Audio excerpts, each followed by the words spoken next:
Aujourd'hui, analysons ensemble les performances SEO de Feed. Donc Feed, c'est une marque de substituts de repas. Ils font tout ce qui est barres protéinées, repas en poudre qu'on va mélanger là dans un shaker avec l'eau, etc. C'est des produits un peu trendy, à la mode. Ils ont aussi un très fort branding, donc on va analyser tout ça. Ça va être une analyse un peu freestyle, hein, c'est un peu comme ça que j'ai commencé la chaîne. Donc on va y aller tout de suite. Déjà, si on regarde rapidement un petit peu les performances SEO sur SEMrush, comme à mon habitude, on voit que effectivement il y a quand même pas mal de trafic, à peu près 50 000 de trafic organique, donc 50 000 visites organiques mensuelles selon SEMrush. C'est encore une fois une estimation, mais vous le savez, quand on analyse un site tierce qui n'est pas à nous, on n'a pas accès aux data Google Analytics ou encore Google Search Console, donc les outils tierces comme SEMrush, ça reste la meilleure solution pour se rendre un peu compte de comment ils performent, sur quels mots-clés, etc. On voit que globalement, on a une couverture de mots-clés, vous allez mieux voir ici, voilà, qui augmente vraiment dans le temps. Avec notamment, moi ce que j'aime bien regarder, c'est l'évolution du nombre de mots-clés positionnés dans le top 3. Et donc là on voit que, vous voyez, on passe en janvier 2023 de 286 positions top 3 à aujourd'hui 358. Donc on voit qu'il y a une réelle volonté, je pense, de travailler le SEO. Et on verra, moi je me suis un petit peu spoilé, mais vous pouvez vous dire, oui, Feed, comme c'est connu, et en fait tous les mots-clés sur lesquels ils sont positionnés, tout leur trafic SEO, ça va être lié à leur nom de marque. Et en fait vous allez voir que pas du tout, c'est pour ça que j'ai choisi ce site-là. Juste avant, évidemment, n'hésitez pas à vous abonner à la newsletter. Là, vous avez un exemple d'édition de newsletter que j'ai sorti récemment, où je vous disais que voilà, le volume de recherche, fallait pas forcément s'y fier. Je vous dis pourquoi, je vous donne des alternatives. Bref, si vous souhaitez recevoir des tips SEO assez privés dans votre boîte mail toutes les semaines, vous avez un lien en description. Et une fois n'est pas coutume, encore une fois, cette vidéo est sponsorisée par Odeswitch, hébergeurs français réactifs, qui sont juste top, je trouve, de manière sur le rapport un peu communication comme ça avec les clients, etc. Ils sont très très bons, et surtout avec leur offre unique. Je vous en parle tout le temps, mais voilà, vous pouvez payer un hébergeur un peu plus de 4 € par mois et plugger différents noms de domaines dessus. Donc si vous avez différents sites, ça peut être une top option pour avoir au final un service français de qualité et payer assez peu cher. Je connais pas tous les prix des hébergeurs, mais moi je trouve ça carrément accessible et j'utilise leur solution depuis plusieurs années maintenant. Donc voilà, n'hésitez pas, vous avez aussi un lien et 10% de réduction avec le code Paul10. Donc n'hésitez surtout pas. On passe du coup à l'analyse. On va tout de suite regarder, vous le savez, les mots-clés sur lesquels ils sont positionnés. Donc quand vous êtes ici, vous voyez, on est sur le domaine overview de SEMrush, c'est la vision, on va dire, de base, la vision classique, où vous avez, voilà, estimation du trafic, courbe de mots-clés positionnés, etc. Donc c'est très très bien. Si vous cliquez sur Keyword, justement, on va passer directement dans la partie ici, Organic Research, donc recherche organique en français, et là, on va pouvoir avoir le détail, justement, des positions SEO, parce que c'est ce qui nous intéresse, et donc on va regarder ça, et pendant que ça charge, vous le savez, moi j'aime toujours regarder un petit peu l'aspect branding tranquillement. Donc simplement taper le nom de marque dans Google et voir un peu ce qui ressort pour voir s'ils sont actifs sur les réseaux ou pas, si oui, comment, etc. Donc déjà on voit une page Wikipédia, donc très bien. On voit que du coup c'est une entité pour Wikipédia et donc peut-être sans doute pour Google aussi, que c'est vraiment une entité connue, donc très très bien. On voit qu'ils sont présents sur Amazon, donc c'est intéressant. On voit qu'ils ont un Instagram avec, a priori, là on peut le voir juste ici, plus de 120 000 followers, ce qui est assez énorme honnêtement. On voit qu'ils ont des avis Trustpilot, bon malheureusement c'est pas très très bon, mais bon ça on va pas juger. UFC que choisir, donc ok, donc là pareil. Mais c'est vrai que du coup c'est une solution qui fait un peu débat, on va pas se mentir. On peut se dire, voilà, est-ce qu'un substitut de repas ça vaut vraiment un repas, est-ce qu'on arrive à avoir autant de fibres que dans un vrai repas, est-ce que d'un point de vue satiété c'est pareil, on va prendre un repas à X calories, mais est-ce que pour calories équivalentes il n'y a pas plus de satiété avec un vrai repas. Bref, il y a beaucoup de débats. Il y avait aussi un débat sur la mastication, est-ce que du coup, comme on mâche pas vraiment, ou en tout cas leurs barres on les mâche, mais bon c'est rapidement fini, est-ce qu'il n'y a pas un effet néfaste là-dessus aussi? Enfin bref, c'est vraiment un produit qui fait débat, donc honnêtement ça m'étonne pas trop. On a un Facebook ici pareil, plus de 120 000 abonnés, là bon on les retrouve encore ici, définition de feed, ah oui donc ça d'accord, non, c'est plus au sens j'ai l'impression tech ou quoi, donc ok. D'accord, bon, ce qu'on va faire, c'est pour filtrer un peu plus la recherche, on va taper filtre repas tout simplement pour avoir vraiment que les résultats, voilà, comme ça. En tout cas, on voit qu'il y a un Instagram, et par expérience, ça on peut pas trop le savoir malheureusement en tapant le nom de marque comme ça dans Google, mais par expérience, je sais que Anthony Bourbon, le fondateur, est pas mal actif, se fait interviewer sur pas mal de podcasts, et pas mal actif aussi sur LinkedIn, etc. Donc ça, évidemment que ça entre en jeu, et d'ailleurs, on pourrait regarder tout simplement, voilà, bon. Anthony Bourbon, voilà, on a direct la proposition, tac, tac, tac, et donc on voit que voilà, sur LinkedIn, ça carbure, 380 000 abonnés, il a son site aussi, on peut regarder, son Insta, etc. Donc on voit que ça publie, j'ai l'impression, assez fréquemment, ici c'était à 2 jours, ici c'était il y a 3 jours, donc ça se trouve ça publie même tous les jours, une semaine, puis après ça va me noter une semaine, voilà c'est ça, mais globalement très cool, globalement très cool. Donc on voit qu'ils sont bien actifs, donc ça fait plaisir. Ici, pareil, bon bah ils publient la même chose en fait, ils publient vraiment littéralement la même chose. Alors par contre, je les soupçonne d'acheter des abonnés, puisque je vais juste rouvrir rapidement le Insta. Mais là vous voyez qu'ils ont 126 000 abonnés, 127 000 followers, leurs posts font 2 likes. Donc là il y a peut-être un petit problème. Donc je sais pas s'ils ont payé des abonnés ou quoi. Ici 120 000 aussi, et leurs posts font... on peut pas voir, bon bah c'est malin mais bon, on peut pas voir, donc ok, mais peut-être qu'ils ont acheté des abonnés aussi, enfin bref, c'est pas grave, on va dire que ça envoie toujours des bons signaux. Ici voilà, Anthony Bourbon, quasiment 400 000 abonnés sur LinkedIn, je sais pas si vous vous rendez compte de la chose, c'est assez énorme. C'est assez énorme, voilà, il publie assez souvent, j'ai l'impression une fois par semaine, donc très très bien. Et donc là c'est son site perso, bon on va pas analyser plus que ça, parce qu'évidemment il a pas que feed, il a aussi d'autres projets. Et puis son Insta perso, 270 000 abonnés quasiment, et des posts qui font 3000, 2000 likes, donc ça j'ai l'impression que c'est plutôt vrai.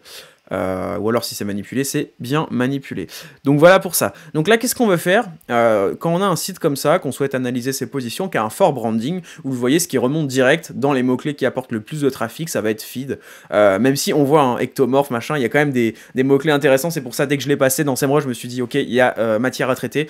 Nous, ce qu'on va faire, c'est qu'on va vouloir enlever tout de suite tous les mots-clés en fait qui contiennent feed, ça nous intéresse pas. Donc ici, on va dans les filtres avancés, on va faire exclure tous les mots-clés qui contiennent, voilà, containing, et là on va rentrer feed tout simplement, et on va faire apply, donc appliquer, et donc là ça va charger un petit peu, et on aura du coup les mots-clés qu'on va dire, on appelle ça les mots-clés un peu génériques en fait, les mots-clés hors marque, puisque la marque ça nous intéresse pas trop, même si ça nous intéresse parce que quand on voit ça, on se dit ok, c'est une vraie marque qui est tapée, c'est des bons signaux envoyés à Google, mais au-delà de ça, si on veut analyser réellement leur stratégie SEO, leur performance SEO, ça nous sert à rien. Donc là, on voit que tout de suite, ce qui va ranker, ça va être snack, ectomorph, spinning.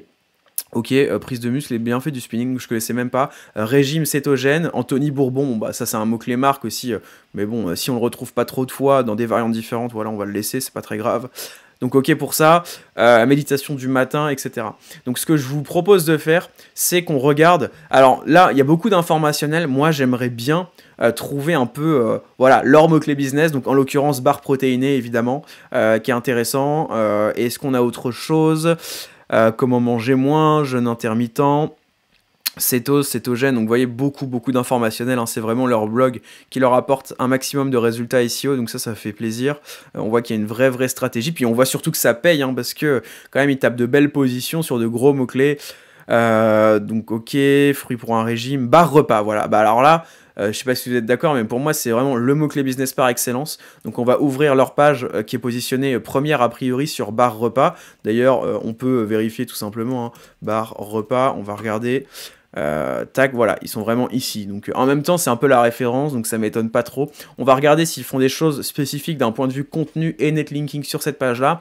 Et sinon, on va aussi ouvrir leur top page informationnelle. Ectomorph, ça c'est intéressant. C'est un mot-clé, voilà, blog vraiment informationnel qui est recherché, on va dire, par leur clientèle un peu potentielle. Hein. On parle un peu de morphologie, de métabolisme, etc. Donc de poids, de perte de poids, etc. Enfin bref. Donc ça va être intéressant. Donc on va regarder tout ça. ce qu'on fait directement, moi j'aime bien, on va commencer par évidemment ce qui est rank sur barre repas. Donc on voit déjà avant de regarder le contenu que voilà, barre repas, t'as accès dans le title, donc ça c'est bon, repas équilibré, pratique et nomade. Ça, je pense pas que ce soit d'un point de vue SEO, c'est évidemment plus pour un peu inciter au clic, donc bon, ça impacte le CTR SEO. In fine, ils mentionnent bien leur marque. Ça, on m'avait posé la question sur Twitter. Est-ce que c'est bien de mentionner sa marque ou pas? Je dis que si vous avez la place, autant le faire, mais si vous devez faire un choix de place, en gros, vous pouvez insérer la marque, mais vous devez enlever un mot-clé secondaire, typiquement, et bah faites-le que si vous pensez que ça va impacter positivement le CTR SEO, en fait. Là, en l'occurrence, Feed, ils ont fait des efforts énorme en termes de communication, ils sont connus, ils sont reconnus, c'est une marque d'autorité, donc là je dis oui 1000 fois, c'est très très bien d'avoir Feed, ça peut inciter au clic, puisque du coup des personnes tapent ça et disent ah bah ouais Feed c'est vrai j'en ai entendu parler, etc. Donc très très bien, ça peut avoir des impacts positifs. Maintenant, si vous êtes une marque très très peu connue, peut-être que ajouter un mot-clé secondaire dans votre title, ce serait plus pertinent pour vous à tester, mais voilà. La description, donc on voit qu'on a une méta-description qui est assez soignée, des repas et des snacks, donc encore une fois, je pense que barre repas à mon avis, bon ils ont pas mis barre ici, mais c'est pas très grave. On voit que c'est bien optimisé pour le clic. Moi ce que j'ai envie de faire, c'est juste, tac, on va tout simplement ouvrir une autre page, on va faire un site de points avec l'URL juste pour voir comment ça ressort. Donc là, on voit que vous voyez, ça ressort, mais que tous les emojis ne ressortent pas. Je m'explique, ici vous voyez, hop, si on retourne ici, on a un petit emoji, on a deux emojis qui ressortent pas au final, parce que là, la balance, on l'a, ici équilibré, le petit emoji horloge, on l'a pas, et ici on l'a pas, l'emoji un peu feuille. Donc vous voyez, des fois ça passe pas, mais en tout cas, moi je trouve que ça sort bien. Ils ont des résultats enrichis qui sortent bien aussi. Donc si on va voir, vous voyez dans Detailed, donc ça, l'extension que j'utilise c'est Detailed SEO, hein. Je sais qu'il y en a qui me demandent sous pas mal de vidéos.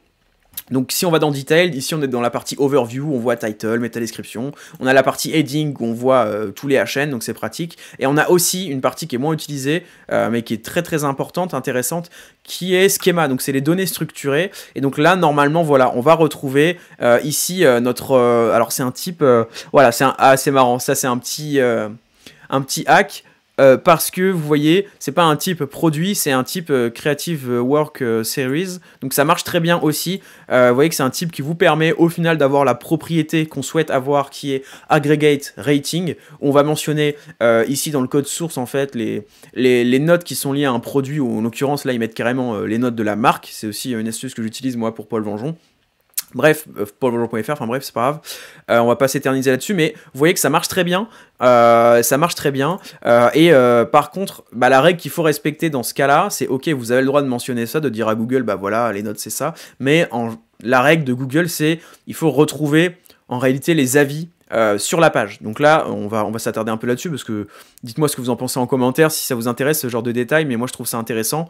Donc on va regarder un peu le détail. Donc ici, il faudrait qu'on retrouve a priori une note de 4,6 à peu près, pour globalement 5000 avis, 4921 sur la page. On va voir est-ce qu'on les retrouve, ou est-ce que c'est une petite magouille. Et là, bah du coup, j'opterai pour la petite magouille, parce que moi je les retrouve pas. Je les retrouve pas du tout sur la page, donc en théorie, bah voilà, on pourrait dire que c'est une pratique un peu black hat. Alors je vais faire une recherche, donc là vous voyez, quand je fais recherche 4921, on voit bien que c'est dans, donc là c'est ce qu'on a vu juste avant, hein, c'est les données structurées qui sont en format, c'est dans une balise script HTML, mais sinon c'est du JSON LD.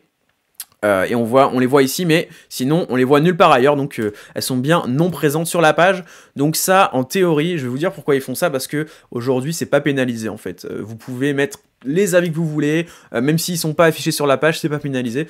Maintenant, ça veut pas dire que demain ce sera pas le cas, mais honnêtement, si vous voulez mon avis, c'est quand même quelque chose qui est dur à vérifier pour Google, sauf vérification manuelle, bah je vois pas comment ils pourraient vraiment vérifier ça. En tout cas, s'ils peuvent le faire, peut-être que ça leur coûterait trop d'argent, enfin bref, c'est un peu galère. Donc ça passe très bien. Moi, je m'efforce toujours sur mes pages d'afficher les bons avis, donc si je vous mets, voilà, consultant, bref, SIA Lyon, on va prendre une page au pif, tac, voilà. Vous voyez là, moi j'ai bien 5 notes, enfin 15 15 notes 5 étoiles, et si on va sur la page, voilà, on voit bien les 15 invités ici, et d'ailleurs, c'est lié en l'occurrence à mon Google My Business. Donc bref, voilà pour ça, et donc voilà, c'est bien respecté, et puis si on fait le parallèle, bah voilà, on peut rouvrir Detail, retourner dans Schema, et là on va bien voir, voilà, moi j'ai pas un type Creative Work Series, j'ai un type Product, le produit je l'ai appelé Paul Vengeon, bon c'est un peu comme eux, parce que Creative Work Series, je crois que c'est dédié normalement aux éléments de création, de créativité, donc je sais pas, je dis une bêtise, mais ça se trouve une œuvre d'art ou un truc comme ça, enfin bref, j'en sais rien. Donc c'est pas un produit, mais moi non plus je suis pas vraiment un produit à proprement parler, parce que pour les services ça marche, enfin il n'y a pas de truc service je crois, en tout cas quand j'avais regardé c'était pas fonctionnel. Bon bref, je vais passer là-dessus, mais voilà, on voit bien, ce qu'on retient c'est la propriété aggregate rating avec la note moyenne et le nombre de votes. Et si vous voulez générer ça le plus facilement possible, vous avez un outil qui s'appelle, si je tape technical, voilà, vous tapez technical schema tool ici. Et donc voilà, c'est le Schema Markup Generator en JSON LD. Et là, c'est la manière, je dirais, la plus simple. Peut-être avec l'utilisation de ChatGPT aussi, qui est très facile. Vous arrivez sur cet outil-là qui est totalement gratuit. Vous faites, bah moi, je veux créer un product, voilà, tac. Et puis là, vous commencez à rentrer vos infos et ça vous génère le code qu'ensuite vous copiez-collez et que vous copiez-collez dans votre... Enfin, faut faire en sorte, pardon, que ce code-là soit présent dans votre code source. Donc après, pour WordPress, vous avez des plugins, enfin bref. Je vais pas détailler, j'avais fait un épisode, une édition de la newsletter à ce sujet-là, précisément. Donc n'hésitez pas à la consulter pour ceux qui l'avaient reçu par email. C'était il y a quelques mois. Donc bref, voilà pour ça. Qu'est-ce qu'on pourrait regarder d'autre? Donc là, on n'a rien fait, hein. On a juste ouvert Detail, je vous ai montré quelques trucs. Moi, ce que j'aime bien faire après, je regarde même pas forcément les headings ici, parce qu'on voit que voilà, ils sont générés automatiquement, c'est pas très intéressant. Par contre, ce que j'aime bien regarder, c'est est-ce que sur la page, il y a un peu d'informationnel autour de ça, ou pas. Dans tous les cas, ce qu'on sait, c'est qu'a priori, ce genre de mots-clés, barre repas, on va tomber sur normalement voilà, de la page catégorie. Donc si on regarde les concurrents rapidement, ceux qui sont derrière, bon, bah, ils sont d'ailleurs double apparition dans la SERP, donc GG à eux. Mais si on regarde les autres, tac, tac, tac, voilà, je pense qu'on va tomber, voilà, pareil, c'est des pages catégories. Donc ici, on se doute bien, voilà, même si le concurrent fait de l'informationnel, on se doute bien que c'est pas non plus le centre de l'intention. La personne qui tape ça, elle veut commander, donc l'informationnel est plus que... On peut le remettre en question, quoi. C'est-à-dire, c'est pas du tout... si on n'en fait pas, c'est pas très grave, c'est toujours un plus, pourquoi pas, si on veut maximiser nos chances. Mais voilà, on est sur de la fiche produit, de la page catégorie, donc a priori... c'est pas du tout, c'est pas une requête informationnelle. Donc voilà pour ça. Donc eux, j'ai l'impression qu'ils n'ont pas d'informationnel et on voit que bah, ça leur pose pas trop de soucis. Ils ont un title optimisé, ils ont une page qui répond aux intentions de recherche. Aussi, vous remarquerez qu'ils ont énormément de gamme de goût. Donc là, ils ont leur gamme repas original. Après, ils ont la gamme light, donc avec moins de calories, des petits goûts sympas, ça me donne presque envie d'acheter tiramisu, spéculoos, etc. Moi je suis assez friand, donc limite je retesterai. Et sport, donc j'imagine voilà, plus protéiné, etc. Donc très très sympa. Et ils ont, on dirait, hein, j'ai l'impression beaucoup plus de choix en termes de goût, en termes de gamme que leurs concurrents. Et ça, je pense que ça vaut tous les textes du monde sur une requête comme ça transactionnelle. Vaut mieux avoir plus d'offres, plus de filtres, pourquoi pas e-commerce pertinent pour les utilisateurs, plutôt que voilà, avoir des pavés de texte énormes. Alors après, si c'est du texte qui aide au choix de l'internaute sur une page catégorie, je dis pas, je trouve ça pertinent, c'est clair, mais d'un point de vue général, voilà, vous avez ma vision. Donc ok pour ça. Là-dessus, on va juste regarder rapidement, je vais ouvrir l'extension Majestic SEO pour voir s'ils ont des backlinks. Donc a priori, ils ont un domaine référent. Un domaine référent ici, donc c'est un forum. Donc on va ouvrir la page référente un peu pour voir ça. Mais bon voilà, je pense pas que ce soit un lien vraiment fait de manière volontaire par feed. Si on fait feed, feed, je crois que c'est .co. Bon bah je le trouve pas ici, je le trouve pas, bon, c'est pas très grave. En tout cas voilà, ils avaient un lien. Alors après, je sais pas où il est exactement, mais bon, je pense que c'est un lien plutôt plutôt naturel a priori. Mais voilà, on voit qu'il pousse pas forcément cette page d'un point de vue SEO, d'un point de vue netlinking. En même temps, j'ai envie de vous dire, pourquoi investir en netlinking quand vous êtes déjà premier en plus premier plus troisième, je crois. Ouais, c'est ça. Premier et troisième, vous n'allez pas dépenser de l'argent, vous êtes déjà premier, il y a aucun problème. Donc voilà pour ça. Donc ça, c'était la petite requête business qui pourrait être poussée. Mais pourquoi la pousser? Pourquoi faire plus quand on est déjà premier? Ça sert à rien, autant mettre ses efforts autre part. Et puis le jour où un concurrent vous chatouille un peu trop, pourquoi pas à ce moment-là, voilà, optimiser le maillage interne. Qu'est-ce qu'on pourrait faire d'autre? On pourrait évidemment ajouter des liens du netlinking un peu optimisé. On pourrait ajouter du contenu informationnel, hein, même si je vous ai dit que c'était pas le centre, ça peut quand même être un peu utile.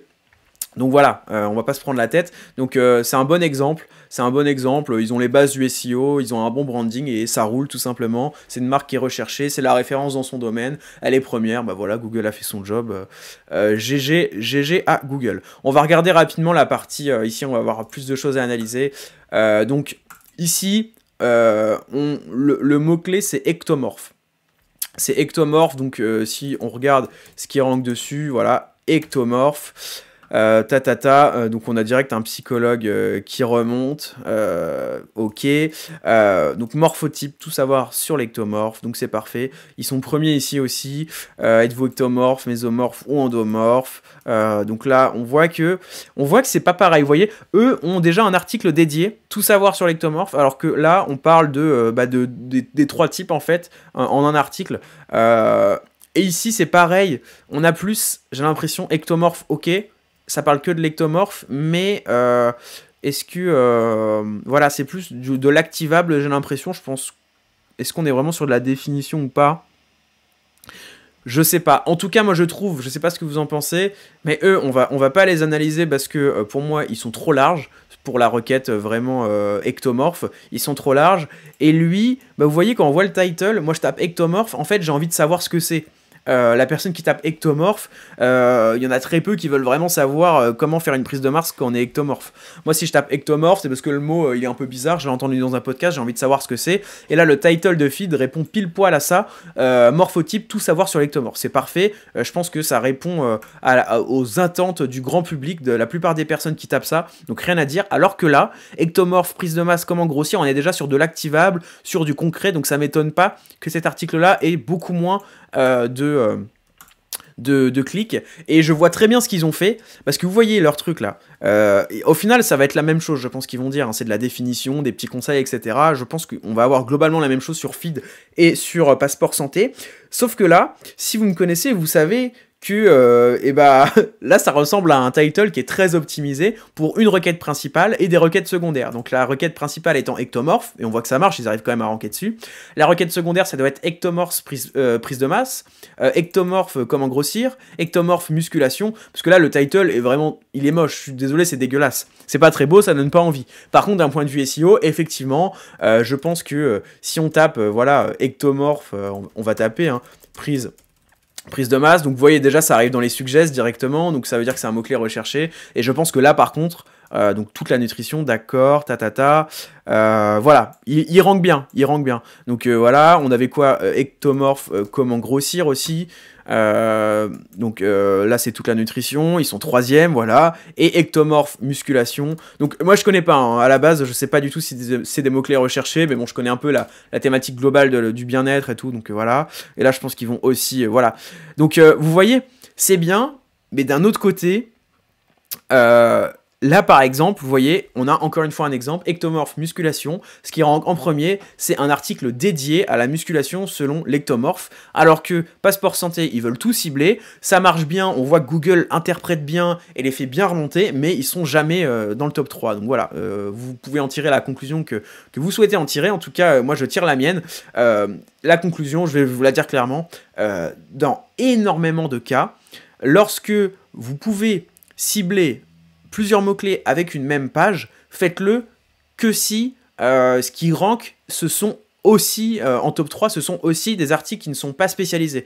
C'est-à-dire, si là, en tapant ectomorphe musculation, ectomorphe prise de masse, ectomorphe c'était quoi, comment grossir, on n'avait que des articles ectomorphe guide complet, qu'est-ce que c'est, et bah ok, pourquoi pas. Mais si on voit à partir du moment où ce qui va remonter, c'est ici des articles spécialisés, bah là, il faut changer de stratégie parce que vous allez avoir en face un compétiteur qui lui fait un article dédié à ça, qui va en faire un par mot-clé, donc un pour ectomorphe musculation, un pour ectomorphe comment grossir, un pour ectomorphe prise de masse.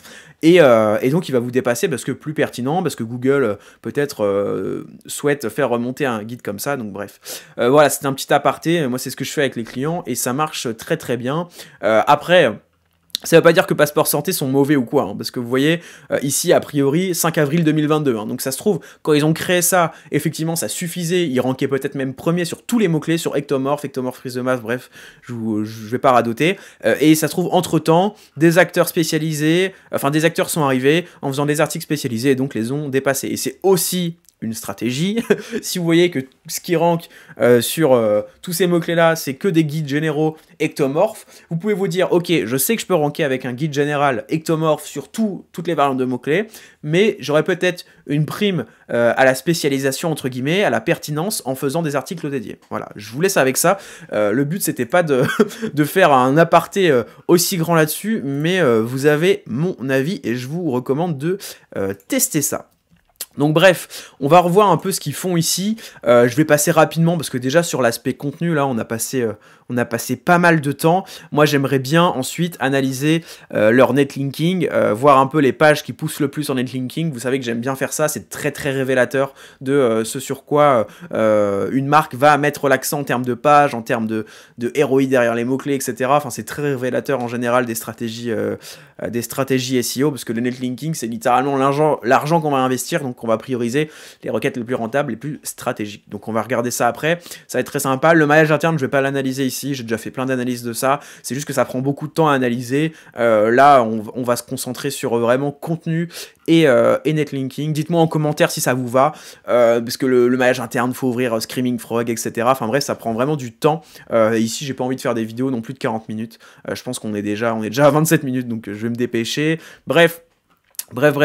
Donc qu'est-ce qu'on a ici? On a un article qui est pas mal, donc comme on disait, ectomorphe, tout savoir, un peu en mode définition, le sommaire, comment est le physique d'un ectomorphe, c'est quoi les autres types de morphotypes, très bien, c'est quoi les avantages, les inconvénients, quel entraînement est adapté à un ectomorphe, quelle alimentation est adaptée à un ectomorphe. Vous voyez, je vous disais qu'il parlait à peu près de la même chose que Passeport Santé. Ici, dans l'alimentation qui est adaptée, je pense que voilà, ils vont parler, voilà, augmenter son apport calorique, donc ils vont parler de la prise de masse, je pense que ils vont mentionner, voilà, prise de masse, très bien. Donc au final, ils parlent à peu près des mêmes choses, c'est juste que le title n'est pas du tout le même. Et donc le CTR SEO.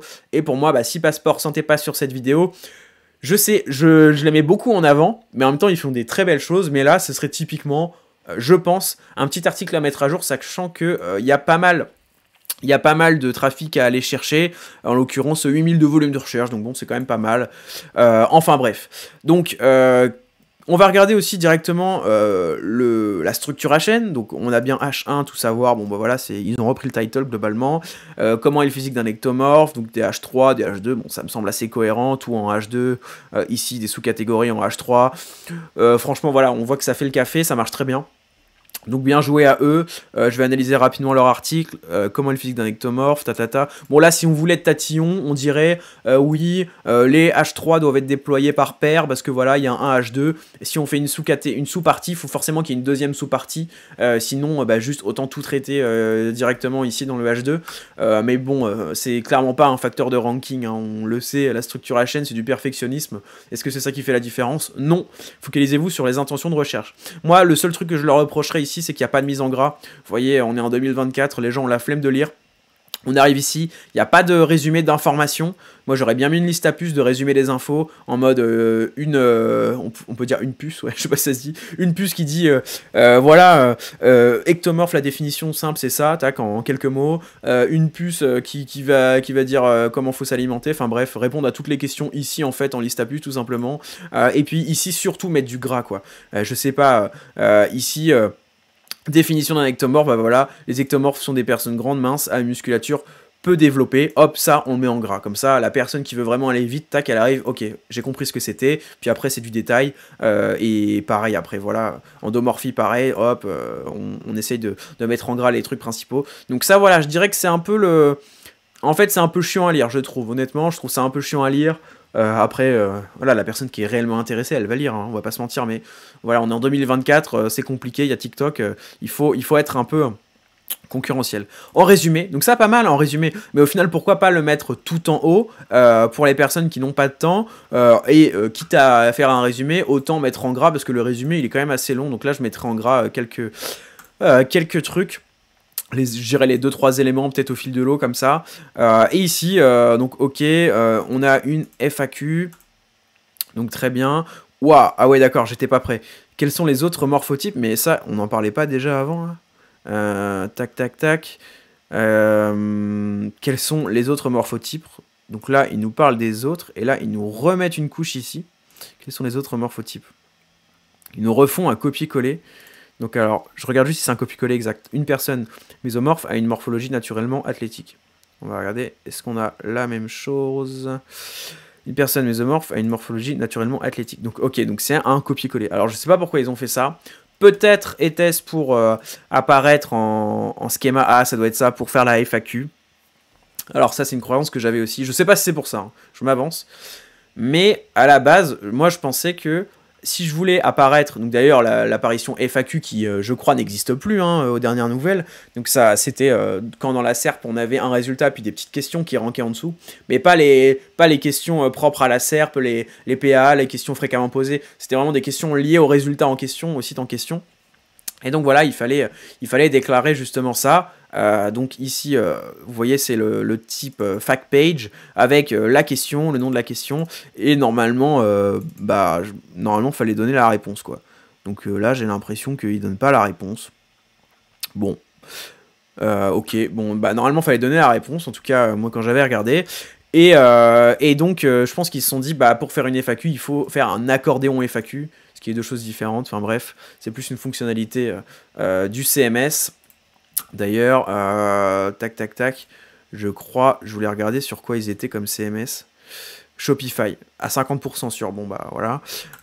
Donc ok, intéressant, bah du coup il y a des redits, hein. Je pense que là, bah oui, c'est que des redits, alors soit des copier-coller, ou soit ils reformulent, je sais pas, mais on va pas regarder, mais bref, c'est pas très pertinent, honnêtement. Ils font du maillage interne, ok. Bon voilà, on a analysé ça, vous avez mes points d'amélioration, si jamais vous vous sentez concerné par le fait qu'il n'y a pas de choses en gras, enfin bref, que vous pensez que vous pouvez aussi faire ces améliorations là sur vos sites, bah évidemment, faites-les. Donc on va tout de suite analyser le netlinking. Donc on se retrouve sur Majestic, vous voyez on a entré le site ici, on est dans la partie récapitulatif ou summary si vous avez la version en anglais. On voit le nombre de domaines référents, etc. Bon, on pourrait passer du temps à analyser comme ça. Moi, je vais regarder juste quelques trucs. Alors, ce que j'aime bien regarder, c'est déjà un peu le rythme d'acquisition des liens. Donc ici, on va ouvrir ça dans un autre onglet, le Backlink History. On va regarder aussi les encres de liens. Donc on voit que voilà, la plupart des encres au global sur le site, c'est évidemment des encres marques. Même si, on a un premier indice de peut-être ce qui pousse le plus. On a une encre ici qui apparaît 9 fois, enfin 9 domaines référents font cette encre-là, qui est substitut de repas minceur. Donc peut-être que c'est un de leurs top mots-clés lié à une page, etc. Pardon, donc on verra bien. Moi, ce que je voulais faire, je vous le disais, c'est ça. Donc, je vais regarder un peu à quel rythme ils obtiennent des domaines référents. Donc ici, on va mettre présentation cumulative. Et on va bien se mettre ici sur l'index historique. Et donc là, on peut comparer tout ça. Et donc, typiquement, on peut comparer... Ah oui, du coup, ça remonte pas loin. Alors, on va plutôt se mettre sur le fresh index. Voilà. Donc, ce qu'on va faire, c'est que on va regarder, on est le 24 avril à l'heure où je tourne la vidéo, donc tac, voilà, donc le 24 mars, on était à 98, et aujourd'hui, on serait à 154, donc c'est juste énorme, donc comme s'ils avaient mis un coup de boost sur le SEO, en tout cas c'est selon Majestic, donc intéressant de voir qu'ils sont dans une démarche SEO. Alors, peut-être que c'est fait exprès, peut-être que non, c'est juste leur branding qui leur obtient des backlinks naturellement, c'est possible. Alors après, peut-être que les backlinks naturels, c'est que 10%, enfin bref, on peut pas trop savoir. Ceci dit, on va aller dans l'onglet page, qui est pour moi le plus intéressant, pour voir directement quelles pages reçoivent le plus de backlinks, évidemment en dehors des pages d'accueil, des versions de la page d'accueil. Donc vous voyez là, ce qui rank, c'est direct, enfin ce qui Ce qui ressort, ça va être HTTPS, HTTP, enfin toutes les versions page d'accueil, donc ça on s'en fout. Pareil, la page FR, ok, page d'accueil, page d'accueil, page d'accueil, la page shop, on s'en fout, ok. L'esprit feed, bon, a priori, pas vraiment une, une top page stratégique, je pense. Non, il n'y a rien dessus, donc on s'en fout. Euh, euh, Tac, ah, et là j'ai vu, voilà, on commence à avoir des petits blogs, donc on va reprendre où on en était, l'esprit feed, tac, et voilà. Et là, on a la première page, a priori, qui serait la plus poussée, qui serait donc le guide ultime de la protéine, et ensuite 5 idées reçues sur la perte de poids, etc. Et donc le guide ultime de la protéine recevrait a priori 7 backlinks, je crois. Enfin, on va plutôt regarder ici les domaines référents, donc c'est pas très pratique d'ailleurs, Majestic pour ça. Voilà, donc 6 domaines référents et 6 domaines référents ici. Et si on rouvre, si on va dessus, donc ok, le guide ultime de la protéine, et qu'on regarde un petit peu, bah là c'est bizarre, j'ai pas, ah oui, parce que j'ai subi une redirection. Donc c'est sur la version, ah oui, d'accord, en fait, il y a une recatégorisation de leur article de blog. De base, c'était juste dans blog, après c'était dans blog/news, et maintenant c'est dans blog/prise de muscle. Donc on va pas pouvoir voir le détail ici, donc on va regarder plutôt le détail ici. On va regarder ça. Donc là, on peut voir le Trust Flow. Et là, normalement, ça clique sur l'URL. Bon, je suis vraiment pas habitué à l'utiliser comme ça, Majestic. Bon, c'est pas très grave, c'est pas très grave. Je vais regarder, est-ce qu'on n'a pas... bon, ici, on est aussi redirigé. Bon, alors, ce qu'on va faire, c'est qu'on va essayer de prendre une page qui est non redirigée. J'ai pas envie trop de me prendre la tête. Tac, tac, tac. Ici, je pense que ça peut être sympa. Je pense que celle-ci peut être très sympa. On va regarder, hop. Donc, barre repas light.